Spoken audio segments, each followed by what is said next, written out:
music is nice.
Hello, and welcome to Care for Healthcare Night, a celebration and fundraiser in honor of frontline healthcare workers throughout the community.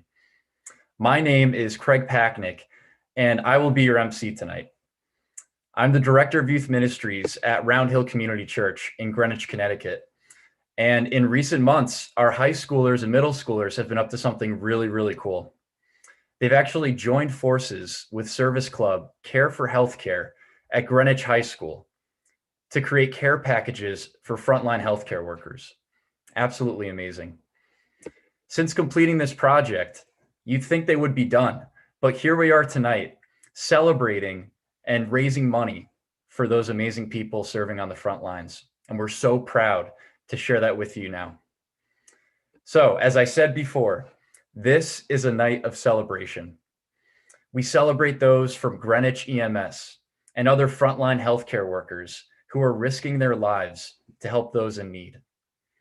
We will have two distinguished guests joining us, the first of which is Sandra Lindsey, who is a nurse at a hospital in Queens, New York, and was the first person in the United States to receive the COVID vaccine. We're so happy to have her. And we'll also have Jim Anderson, a Greenwich EMS worker who has spent 20 years serving on the front lines. We celebrate also the young people that have done so much good throughout the community, including their families, who are locking arms during the pandemic to make a difference. We celebrate people from homes across Connecticut and New York who have rallied around this shared cause to celebrate and honor frontline healthcare workers. While tonight is a celebration, don't get me wrong, it's also a night for fundraising. We're so excited to partner with Greenwich Emergency Medical Services, otherwise known as GEMS, whose mission is to provide the highest level of pre-hospital emergency medical care for those at risk of death or disability due to sudden illness. We are thrilled to have one of their EMS workers, as I mentioned earlier, Jim Anderson, joining us later tonight to share his story about serving on the front lines. Our hope and prayer is that through your giving, we can bless GEMS. Now, when I was preparing this talk, the initial amount was $500, but then I had to make an edit because of all of you purchasing tickets and giving. We've had to update our fundraising goal from 500 to 1,000. And just earlier tonight, I had to re-edit my talk again because of all of you and your generosity. We've now, as of about 30 minutes ago, we've raised a total of $1,350 for GEMS, and we could not be more excited. And from the bottom of our hearts, we say thank you. So here's our challenge tonight. It's an ambitious one, but I think we can do it. Our new goal that we are setting is to raise $2,000 for GEMS. It's a little ambitious, I will admit, but I think we can do it. Will you join us? We ask that you please give in support of the brave women and men who have put their lives on the line to protect the precious lives in our community. I'd like to also note that 100% of the donations that you give using the link in the video description below will go directly towards GEMS. And we're so thrilled to partner with them. Now, I'd like to start off with some good news. You will not be hearing from me much more after this, because tonight's fundraiser and the initiatives you will learn more about in just a moment are the result of students in the local community banding together with a heart to serve others. The story is both fascinating and inspiring, but I'll invite our first speaker, founder of Care for Healthcare, Greenwich High School junior, Kimia Mootabar, to explain. Kamiyah, take it away. Hi everyone, I'm Kimia Mootabar. I'm 16 and I'm a junior at Greenwich High School. I would say I've always had a passion for medicine and I've dreamed of becoming a doctor ever since I was little. Being raised by parents who are both doctors, they've consistently demonstrated the strength it requires to perform such a career, and I look up to how hard they work. I started Care for Healthcare back in March when the pandemic initially hit. I remember first hearing that Greenwich Public Schools had declared a 3-day quarantine when I was at rowing practice. And my first thought was, yay, a 3-day weekend. I can't wait to hang out with my friends. And I didn't really think much of it at the time. But that 3-day quarantine quickly turned into 2 weeks, which then turned into 2 months. And now it's been almost a year since the coronavirus was declared a national emergency, and we have yet to fully recover from this overwhelming and unexpected barrier in our lives. With all this free time stuck in the house, many of us learned to pick up a new hobby or binge watch multiple Netflix shows or go on too many family walks. But healthcare workers were affected by the pandemic the most. They couldn't just stop working, and so they were there every step of the way. While millions of Americans stayed home these past months to protect themselves, healthcare workers got up every day, putting their own lives at risk to protect others. If that doesn't define a hero, I don't know what does. They have demonstrated bravery and commitment to their job, and I idolize how dedicated one can be to their work, even when it can feel so challenging. I could see this dedication through my dad, who is a physician at Northern Westchester Hospital in Mount Kisco, New York. He's extremely passionate about his job as an OBGYN, as he gets to bring new life into the world every day. During the pandemic, it was really tough to prioritize both work and family, but he was still able to manage it all. My dad would leave the house before any of us woke up. He would stay overnight on call multiple times a week, and he would have to take his scrubs off and his shoes before coming inside and shower as soon as he got home, before seeing any of us.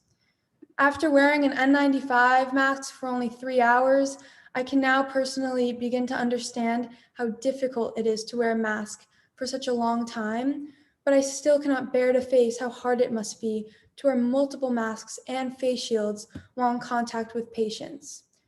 But despite all of these challenges, he would still be there for his patients, no matter the circumstances.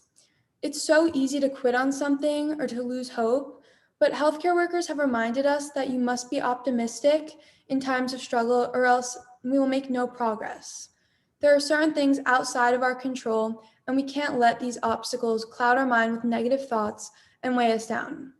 So, in order to stay hopeful, it is commonly known that laughter is the best medicine. With that being said, my dad, whenever he could spare a few minutes, would FaceTime us from the hospital. And these few minutes really brightened both of our days and reminded my dad why he does what he does. For many doctors and nurses, they were in the same boat. They missed their family more than anything, and they were fearful of what to expect. They were fearful of losing a patient or getting sick themselves or even bringing the virus home to family.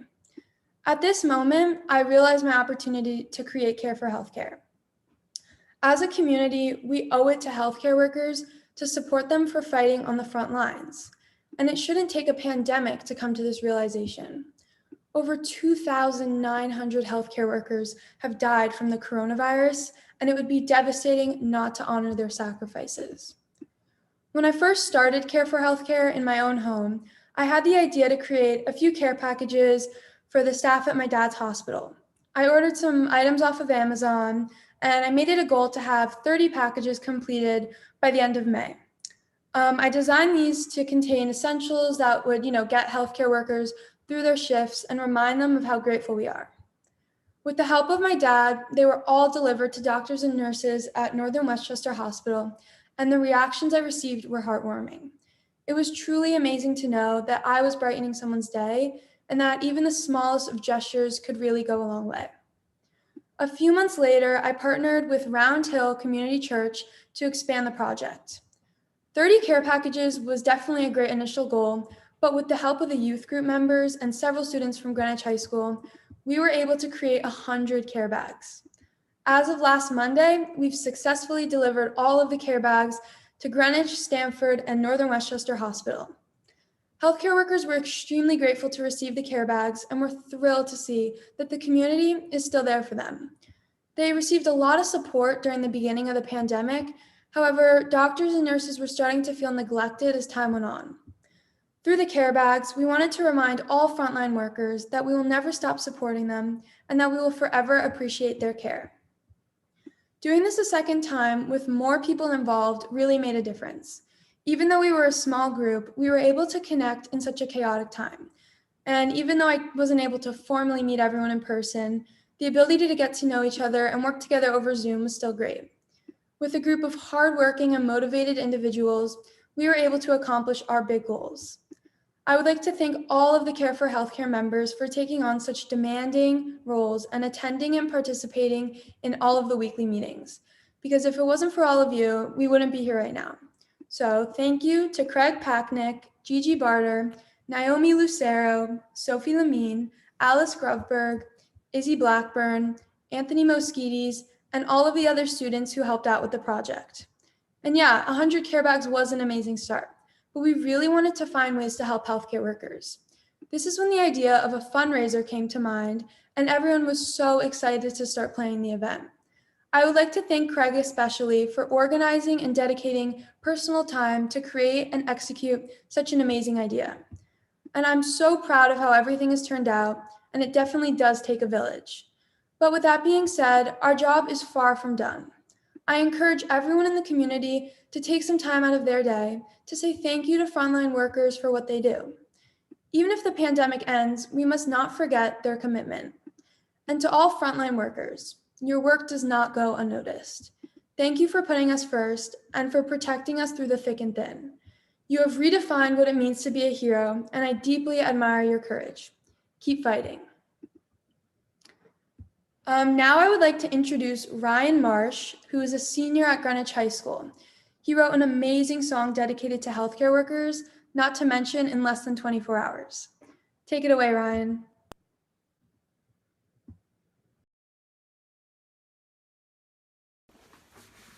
Hi everyone, my name is Ryan Marsh, and today I'll be singing a song for you all that I wrote called Thankful, which is meant to be a salute to all the essential workers that helped during the pandemic. It goes a little bit something like this.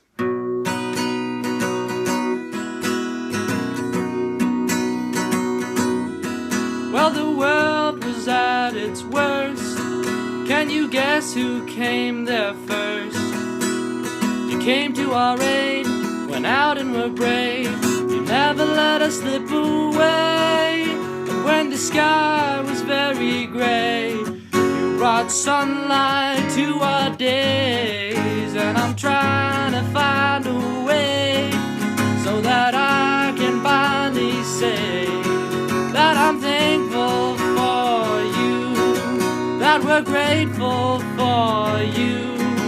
Yes, we're thankful for the things that you all do.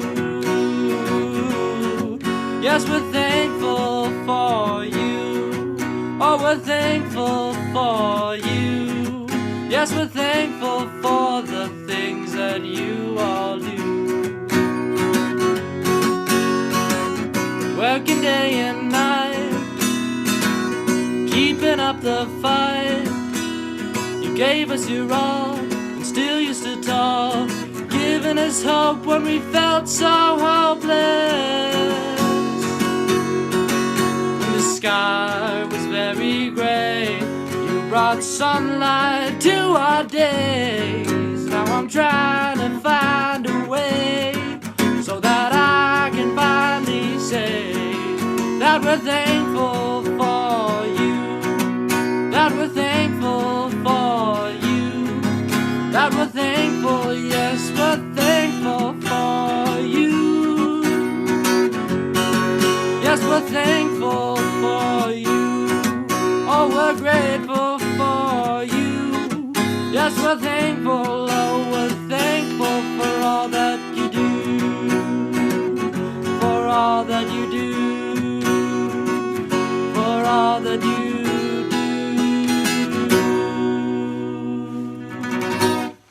Thank you. Thank you. Thank you, Ryan, for an incredible performance. I'm now very excited to introduce our next guest. Sandra Lindsey is Director of Critical Care Nursing at Long Island Jewish Medical Center and was the first person in the United States to receive the COVID vaccine. Hi, Sandra. It's so nice to meet you. I'm Kimia. How are you? Hello, Kamiyah. Thank you for having me, and thank you for all the great work you and your colleagues are doing. We truly appreciate it. Hi, it's so nice to meet you. First, I would like to ask, what were some of your fears you had when COVID first hit, and what did you do to overcome these fears? So it was fear. It's fear of the unknown. You're going into work, as you mentioned in your opening remarks, you're fighting this deadly virus. It seemed you don't know what you're fighting. And we're just very fearful going in as we see patients deteriorating quickly as soon as they come in. And, you're throwing all these different interventions at them and you don't see people getting better and you see so many people dying. So I was fearful of my own health, fearful that I would get sick, potentially end up in one of my ICUs, even sick, not that sick, but not well enough to go to work and work alongside my team. I would feel guilty if I wasn't there to work with them. Fear of bringing the virus home. It was just overall fear all around. And how did I deal with it? I prayed a lot, had a lot of faith that I was going to be okay.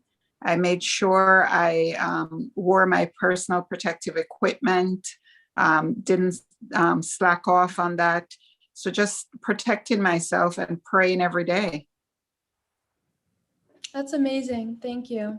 I would also like to ask, How has being the first American to receive the vaccine influenced your life? And did you have any concerns at first? After seeing what I saw for all those months since March, I had no concerns about taking the vaccine. I have been an advocate for the vaccine since I heard that it was in development. I am used to taking vaccines growing up in the Caribbean. I did my research, I listened to the experts, I read the study. So I didn't have any concerns. I felt like the benefits outweigh the risks, given what I was seeing dealing with COVID patients. So no concerns at all. Since December 14th, I've had many opportunities, including this one. Thanks again for having me, for sharing my experiences, talking about the vaccine, my side effects, the side effects that I had, which were none, and just what I was seeing on the front lines. So having those opportunities to share with people and to give them the information that they need to make informed decisions have been invaluable. So thank you for that. Thank you. Thank you so much for sharing your experiences. I really appreciate it. My pleasure, and thank you, and all the best with the fundraiser. Thank you so much. All right, I'd like to pass it on to Craig now. Great. Yeah, thank you so much, Sandra, for joining us tonight, and for Kamiyah for that fantastic interview. We've had an amazing night already, and I'm so excited now to continue that with our main speaker, Jim Anderson. So Jim is a paramedic who works for Greenwich EMS, and he's put his life on the line day after day to help those in desperate need of immediate medical assistance throughout the Greenwich community. And it was interesting. I've been in touch with Jim for a little bit now, but when we met to rehearse for tonight, he mentioned he has been working with GEMS, Greenwich EMS, for almost 20 years now. And we were just blown away by his dedication. And I can't wait to have you listen to his story and experiences. But before Jim shares, what we'd like to do is show a 1-minute clip that really explains who GEMS is and what they do before we introduce Jim. So please enjoy the following clip. Attention Greenwich Hospital, 1511 inbound, priority 2, difficulty breathing. Greenwich, this is 1511 coming in with an 85-year-old male. Patient is COVID positive per PCP, complaining of shortness of breath. The COVID-19 pandemic has impacted GEMS and the community we serve in unprecedented ways. We depend on the generosity of individuals like you to cover all our capital equipment expenses. Every dollar you donate goes directly toward ensuring that we have the needed equipment to navigate the COVID-19 pandemic and respond to every medical emergency with the highest quality of care and compassion that GEMS is known for. So who is Greenwich EMS? We are. We are. We are. We are. We are Greenwich EMS. Greenwich EMS. Greenwich EMS. Greenwich EMS.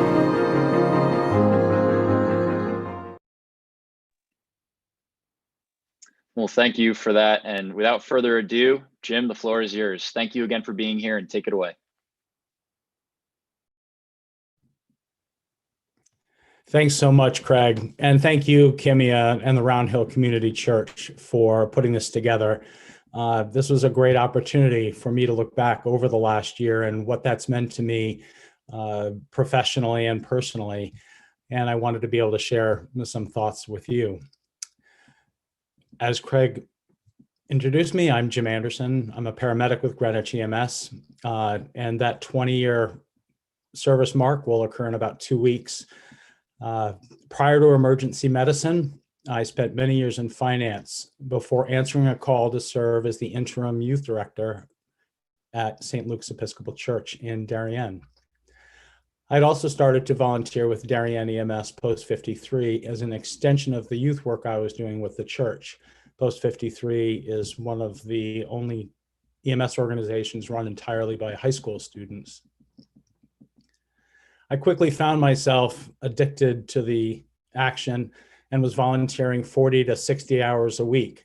My wife finally said to me that this is obviously your real passion, and you should be pursuing it professionally," as she handed me a job listing for an EMT at Greenwich EMS. So I have to thank Sharon for that. So we fast forward 2 decades.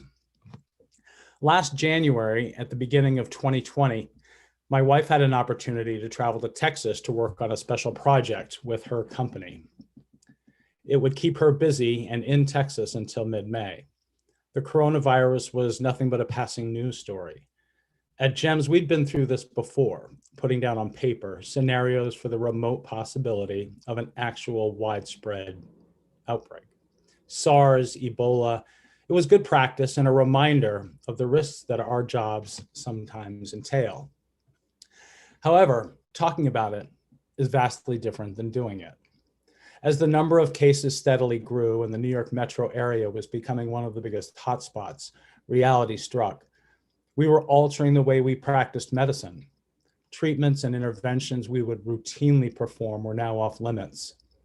Preparing for a call now meant dressing for it in full protective gear, Tyvek suits, face shields, N95 masks.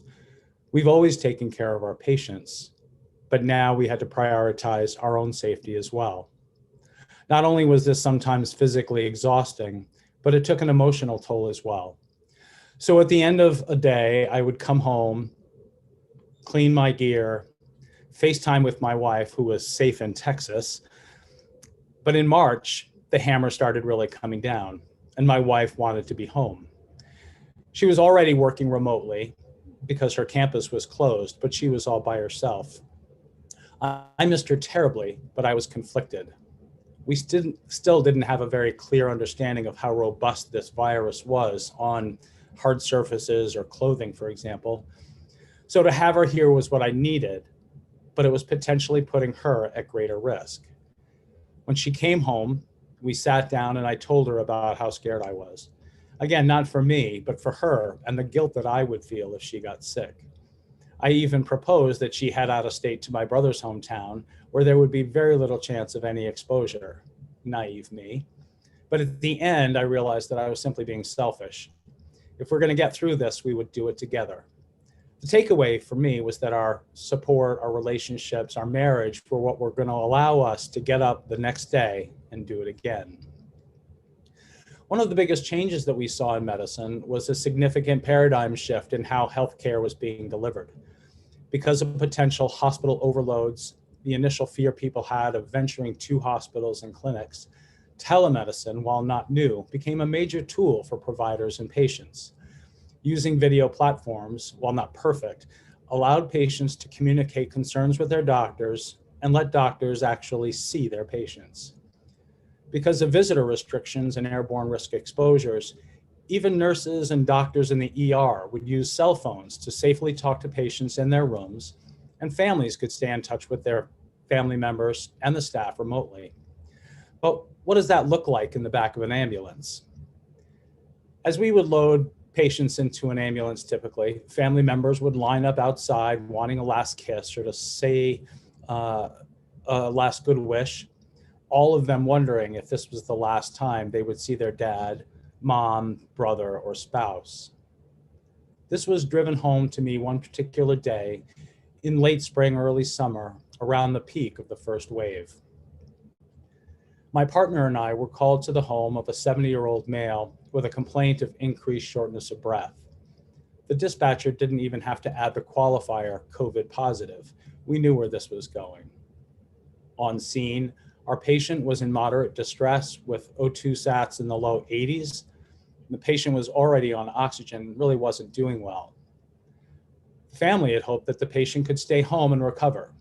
But this was not one of those happy hypoxics you might hear about on the news with low O2 sats, but compensating well and doing fine. Our patient needed more acute care. The family and patient finally agreed to make the trip to the hospital, even knowing that things could take a bad turn.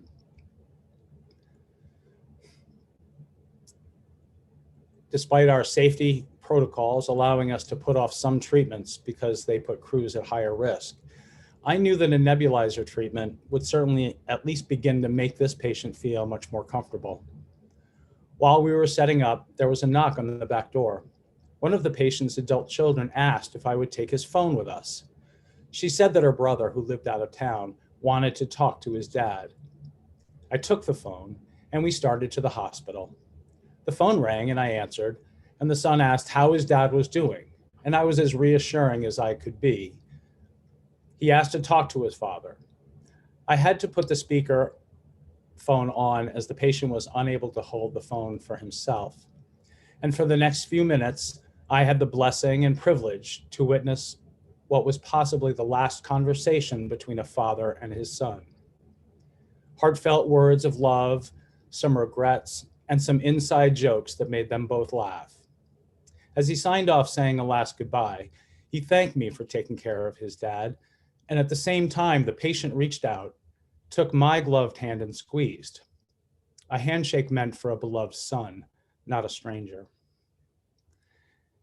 At that singular moment, every life decision I had ever made that led me to that patient on that day was validated. In the middle of a global pandemic, statistics can be analyzed, spun, and policies written, plans developed, but on the ground, we are treating people in their frailties, providing comfort wherever and however we can. Which leads me to this last part. From early on, when flatten the curve was the new slogan to live by, a surprising thing began to happen. Our community actually adopted us. The town has always been supportive and our patients thankful, mostly. But this was different. People waving as we drove by, thanking us when we were standing in line for coffee or at the grocery store. It was heartfelt and so appreciated. We all will tell you that we do this job for its own sake, never asking or expecting accolades. But for perhaps the first time, people were thanking us for standing on the front lines, doing our jobs, perhaps with a greater appreciation for what that actually meant. The day after the call I just described, I showed up to work, maybe just a little bit more tired than normal. I walked into our crew room, and lining the supply cabinet doors were cards, dozens of them, written by families, classrooms, scout troops, church youth groups, former patients. It might not seem like much, but cards written in crayon have never held so much meaning. And the food. Day after day, meals were being delivered. And as much as the food was appreciated, being able to gather as a team, share some laughs, some good-natured ribbing, and support each other as we marched on. Every pizza, card, drive-by parade, pot banging, bell ringing, horn honk, fed us each day spiritually and emotionally. Words are insufficient to express our gratitude to the town that we have chosen to serve. Thank you. Jim, thank you so much for the words you had to share and the experiences you shared. I have nothing else to really add to that amazing story. Thank you, thank you, thank you. So audience, Jim was not aware that we were gonna do this when we were rehearsing last time, but we have a mini surprise for you. Obviously it's nothing major, but we wanna bless you and your wife with a night off from cooking. So we're gonna email you. Well, we have the official check here for $50. This is official, but instead I'm going to email a link to you for $50 for a night off of cooking to DoorDash or something like that. But we'll be in touch. But again, thank you. Thank you. Of course. Yeah. She will appreciate that. Yes, happy to do it. But again, yeah, Jim, thank you so much for your moving message. And I know I personally have come to appreciate what it means to serve on the front lines in this way. And our students as well have seen these heroes and banded together to find creative ways to honor those who have been serving us. And the care packages were an incredible start. And that would have been enough, right? Over 100 care packages, 130 plus care packages, amazing. But when that seemed like it was enough, then these amazing students continue to just blow me away. Like there's just incredible young men and women. They still wanted to go further. And beyond showing appreciation, these students wanted to make an impact through fundraising. So tonight, we ask that you would give from your heart and give generously. And we've already seen such generosity, and we are over the moon thankful and appreciative. And we have some viewers that are actually from Greenwich EMS tuning in tonight, and we just want to specifically thank you. And we hope that, and we know that these funds will be used in a great way. So for those watching, when you give, you're showing your support specifically for Greenwich EMS, but also for frontline healthcare workers around the world. When you give, you are creating more opportunities for lives to be saved and effectively cared for. When you give, you also receive. You receive the joy that comes from putting others' needs above your own. And that's what GEMS is all about. And I encourage all of us to support them in their mission. So how can you give? Many of you have already figured this out, and thank you again, but simply clicking on the link below this video will bring you to a webpage where you can donate. And another question you might have, what percentage of my donation goes towards GEMS? The answer is simple, 100% of what you give will be passed off to GEMS. And we're so honored to partner with this organization and bless them in this way. Yet another question, how will my donation be used towards GEMS? That's a great question. A lot of questions here, but this is another great question. So you may be wondering, where is my money gonna go? I had the same question myself when I originally reached out to GEMS and their executive director, Tracy Schittinger. And she sent me a list of items to put together immediately that was already created. And it just goes to show how well GEMS stewards their resources. So at this point, I'm actually going to ask Jim, if you don't mind, to come back on and share specifically where this generous giving will go towards. Jim? Thanks, Craig. And in full transparency, I don't have the list in front of me, but I'm using my head here. Things as simple as $20 for disinfectant wipes. We use very specialized defoggers that help decon a lot of our large equipment, like the insides of our ambulances, but we use wipes for the smaller equipment, all of the handheld tools that we use to make sure that we're keeping ourselves and our next patient safe. Another thing that we use a lot of are N95 masks. Those kinds of masks were very hard to source initially. Our supervisor and operations teams worked tirelessly to provide enough masks so that we all would be safe. We go through, our burn rate for N95 masks is about 450 masks a month, depending on our call volume. So it's a significant expense. Things like our tablet keyboards, our tablets that we write our run forms on, get a lot of abuse. The back of an ambulance is not a super comfortable place. It's not very forgiving to electronics.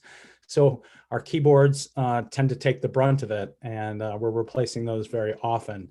And I think for $100 to be able to replace a keyboard would be fabulous. And I know our IT guy would appreciate it too.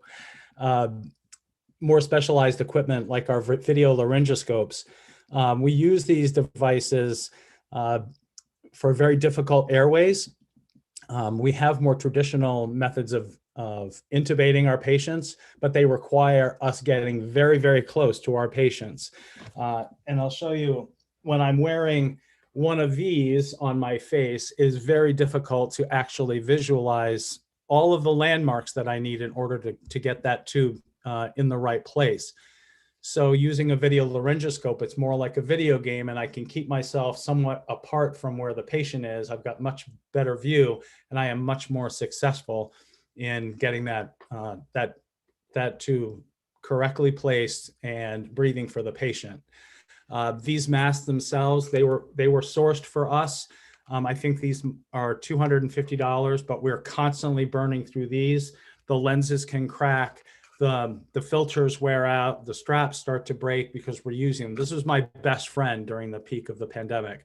I would come home with marks around my face, having worn it so often over the course of a 12-hour or 13-hour shift.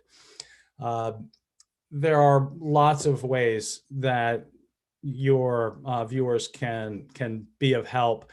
We've been providing the town with AEDs. We use them ourselves for standbys and as backup to our normal defibrillators. The AEDs are very commonplace now. We have them in all of the public buildings in Greenwich, as well as all of the school buildings. Those are expensive, but they have demonstrably saved lives, not only in Greenwich, but around the country. So any help that your viewers are able to offer, we accept with gratitude and appreciation. And again, thank you, Craig, for allowing us to do this tonight. This has been really, listening to Sandra, hearing Kamiyah's story, it's really touching. Yeah, thank you, Jim. And likewise, it's been such a gift to have you here as well. So thank you for sharing and supporting us as well in this initiative. Yeah, so everybody, it's really cool to see where your money can go and will go toward. So any amount will do, and we're just so thankful to support Greenwich EMS in this way. Well, without further ado, we're actually heading towards the conclusion of our night, and we have some thank yous to give. And then we're going to have Kamiyah share and introduce a student-made thank you video. It'll be the international grand reveal. So we're going to roll out the red carpet in a little bit here. But let's begin with some thank yous, and then I'd love to share with you how much we've raised thus far. So firstly, I want to thank Jim Anderson, Gems, Sandra Lindsey, and all of the frontline healthcare workers around the world who give their lives to help those in need. I also want to thank Kamiyah and her entire student team at Care for Healthcare and Round Hill Youth for their tireless efforts in supporting healthcare workers. Lastly, I want to thank all of you who are watching this live or watching it later on. We want to say thank you for donating. And one last thing to remember, if you happen to be watching this after we filmed it live, we will be collecting donations until the end of the month. So feel free, if you're watching this afterwards, to donate by March 1st. And we'll continue to keep the link live that's below the video here. And again, we thank you so much for all that you've given. All right, I just received the final text with the final update for the amount that we fundraised, and I'm freaking out a little bit because it's a lot more than I expected. So I want to say thank you so much to everyone who gave. We started out at $500, and then we said, no, we're going to raise more. We got to 1,000. We said, no, we're going to raise more. We set it at 2,000, worried that we might not hit it, and I'd be awkwardly sitting here saying we didn't reach 2,000. What if I told you that we raised $3,015 for Gems? That is absolutely incredible. And I know everyone watching is clapping their hands and celebrating. This is just beyond what we could have imagined. And I am just so grateful and thankful, we all are, for your generosity. And wow, what I'd like to do now is just pray a blessing over the frontline healthcare workers out there. And then, like we mentioned, we're going to have Kamiyah introduce this video, and then we'll conclude. Dear God, thank you for this amazing gift that we can pass on. It feels like we're passing on a baton that didn't come from us, but it came from you, Lord, and we're just so grateful that we can do this for Gems. God, there are people that are suffering, unfortunately passing, and people are struggling, Lord. This is such a challenging and dark time. And I think about the people that have been willing to continue to fight and get up and move forward and go into those places of brokenness and pain and suffering. And God, I know you in that way, but I also in this world think of people like Jim and Sandra and the frontline healthcare workers out there who are so brave and willing to step out and risk their lives for the well-being of others. God, we just pray a special blessing over them tonight, that they would just sense your presence and your favor over them as they continue to give and give and give. And I pray tonight, something they may not be used to doing, that they would just receive this blessing, this gift, that they would continue to steward what's coming their way. and that they would just know that we as a community are so, so grateful for them, Lord. We lift this all up in Jesus' name. Amen. Well, thank you. And Kamiyah, I'll pass it off to you to conclude the evening. Great. To end the night, we would like to officially share our thank you video to all frontline workers. The video was produced by several students from our team, and it really captures how grateful we are as a community. I would also like to thank all of you for coming tonight and for helping out GEMS. I never would have thought my small club would grow to help healthcare workers in such a large way. So thank you to everyone who has supported me each step of this journey. I hope you have a good rest of the night, and without further ado, enjoy the video.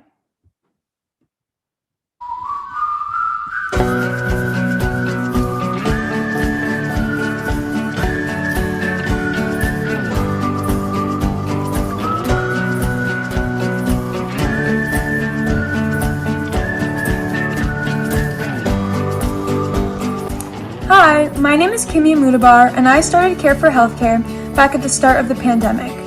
It has been a long, difficult year, but I would like to say I am extremely grateful for the commitment and sacrifice of healthcare workers in protecting us during these unprecedented times. You faced many challenges, you feared the unknown, but you took each day at a time and you didn't quit on us. So now, more than ever, we would like to say, Thank you.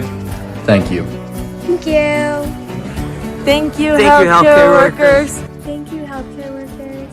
Thank you, healthcare workers. You healthcare workers. Thank you to all the healthcare workers out there who are putting their lives on the line for us every single day and helping us fight through these tough times. We all really appreciate it. I just want to offer my thanks for all the incredible healthcare workers out there making this world safer, putting their lives on the line. We thank you for what you do. God bless you. To all the healthcare and frontline workers, thank you so much for all your help. I appreciate it so much, and keep fighting. You guys are amazing. Thank you for putting people first. Thank you for everything that you guys do. We're praying for you. Shout out to all of the healthcare workers working on the front lines. We're praying for you, and we're so grateful for all that you do. Thank you. Frontline healthcare workers, this preschool director just wants to say a huge thank you to all of you for the sacrifices you and your family are making to make sure that our community's children and families are all safe and healthy. God bless you. Hi, healthcare heroes. I'm Diana. I'm me. And we wanted to say thank you so much for everything that you've done to help everyone during the coronavirus pandemic. Bye. Thank you for your bravery, and I really admire your strength. And I'm praying for safety for you and your family and sending lots of love. Thank you. Thank you guys so much for everything that you do. You guys are really true heroes. Thank you, healthcare workers, for all your hard work and support during this difficult time.